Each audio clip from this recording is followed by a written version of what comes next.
ቆይ እናንተ ለኔ ለወንድማችሁ መሆን አቅቷችሁ ነው? ብዙ ሞከርን እኮ ዮኒ። ኑሮ እባክሽ አንድ እድል ስጪው። ጥሩ ላይ አይደለም ያለው። ደግማ ለምን ተነሳች ብሎ ድጋሚ እንዲሰብረኝ ነው? አንዴ እኮ ይቅር ብትለኝ እንደ ንግስት ነበር ተንከባክቤ ማኖራት።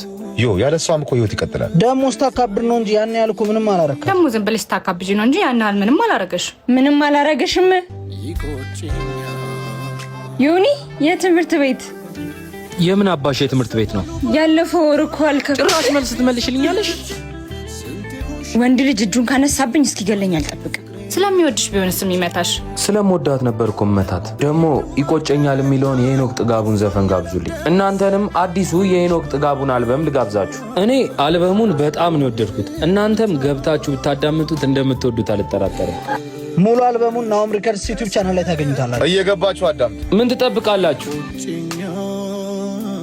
ከልቢ ቆጨኛል ያንገበግበኛል